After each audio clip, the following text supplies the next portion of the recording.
Hello, respective viewers. It's George from Ireland. So, welcome back to my channel once more. And this is breaking news for some of you that the quondam Prime Minister Alexander Boris Pfeffel Johnson has stood down from Parliament with immediate effect. Now, in the strictest technical sense, MPs have not been allowed to resign since the reign of Charles I, but they can get themselves appointed to an office of profit under the Crown, like a steward and great chamberlain of the Chiltern Hundreds. Okay, it's just a sinecure, this legal fiction, and then they're out of Parliament as a result. Apply for that, they're given it automatically, they're out of Parliament.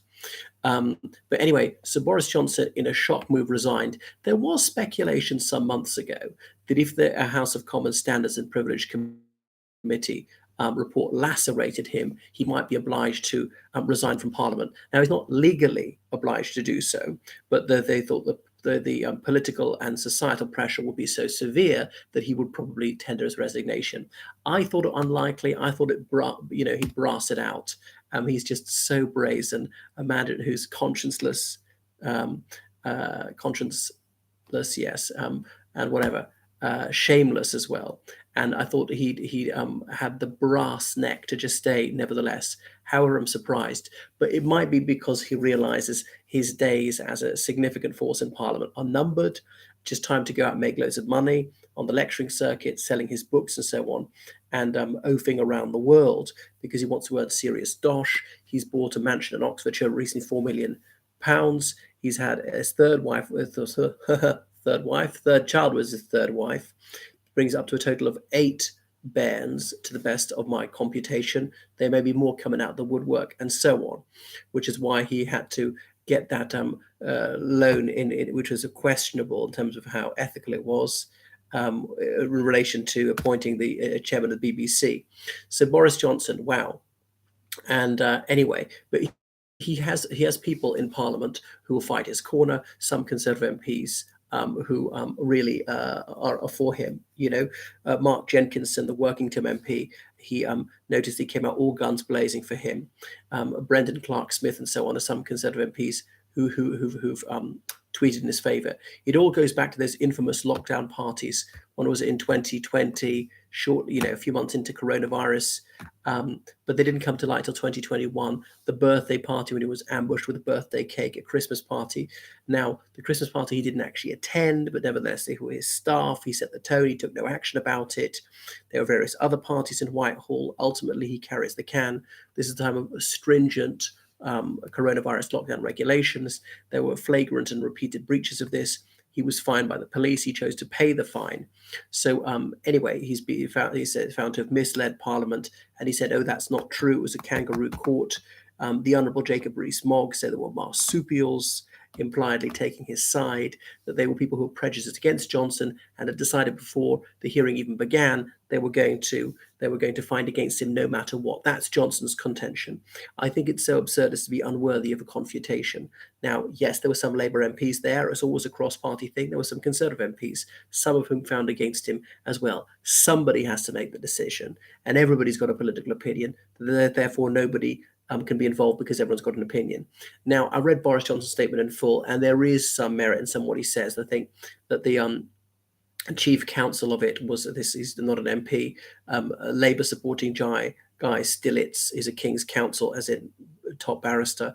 Sue Gray, the civil servant he appointed to investigate. Johnson himself appointed Sue Gray to investigate. She's now becoming a Labour head honcho, and so on. But I mean, despite this, well, ideally, they put partisanship aside, but it reminds me of Lord Hewitt's dictum from 1928: justice must not only be done, it must manifestly and indubitably be seen to be done. There's the appearance of injustice, even there is an actual injustice. So anyway, he is out of Parliament immediately, and there'll be a by-election in 2 or 3 months. But in a way, it couldn't have come at a worse time for the Conservative Unionist Party, which may be why Johnson's doing it, a parting shot at Rishi Sunak. Rishi Sunak he regards as a backstabber because, of course, it was Sunak who resigned in July 2022 that brought down the whole house of cards, about 100 resignations in 24 hours.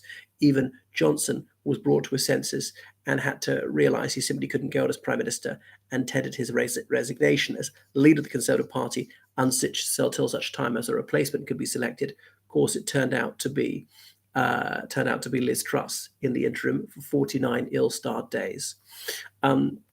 So yeah, Johnson feels he's been very hard done by, but his seat is Uxbridge and South Rice at the very northwest corner of London, and it's rather difficult for him because, well, for the Conservative Party because 15 points adrift in the polls, and people were saying were Johnson to contest that seat next time, he may well lose.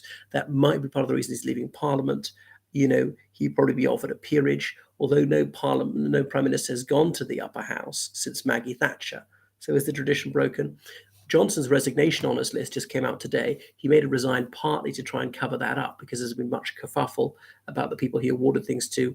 The Chief Secretary of the Treasury, Simon Clarke, he's now been knighted. Simon Clarke, there's solicitor who's in his mid-30s, the youngest cabinet minister who's 6'7", and various other gongs. Ben Mallett's got the Order of the British Empire, OBE, even Johnson's hairdressers made a dame and so on.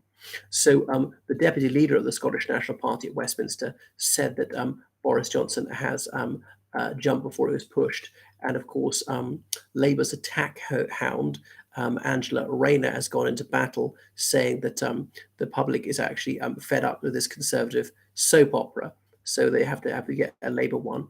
So a number of other Conservative politicians have stood down. Nadine Dorries, that notably working class Liverpudlian MP, was on I'm a Celebrity, get me out of here, former nurse.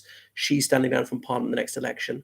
Nick Rogers, a member of the London Assembly for London South West, he's standing down. This is partly because they can see the writing on the wall and they think they're going to lose next time. They'd rather not have to campaign and lose. But will the Conservatives retain Uxbridge South and Ruislip? Now, were Johnson to stand next time, 2024, I think the Conservatives would narrowly hold it. But as he's not, as it's mid-term and the Conservatives in the doldrums, I think Labour will take it.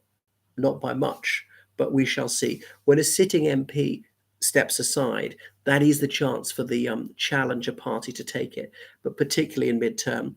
But in his statement, he couldn't resist a swipe at Rishi Sunak, and they're saying, well, if I'm unethical, pretending these parties, Rishi Sunak is also unethical because he was at the same parties.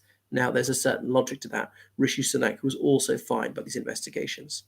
Anyway, and Johnson said, really, this is about people trying to undo Brexit. There might be a grain of truth in that, but he'll always bring it back to that. So it's a rather long statement he made, but it was obviously self-justificatory, said that he never lied, nor was he reckless about telling the truth, and they know it, and they just did it for entirely partisan reason. They were actuated by spite. So that is about Partygate. So the Liberal Democrat deputy leader, Daisy Cooper, said simply, good riddance. That was exactly it. So Johnson's 7,000 seat majority is looking rather less secure. But he's granting peerages to Priti Patel, his Home Secretary, to his old mucker, the Honourable Jacob Rees-Mogg. So he's leaving in a blaze of controversy as usual. Never a dull moment with Bojo. I don't think we've heard the last of him. He'll try and carve out a new career for himself as some telly pundit, some sort of sugar puff monster on steroids. Right. Thank you for watching. Toodaloo.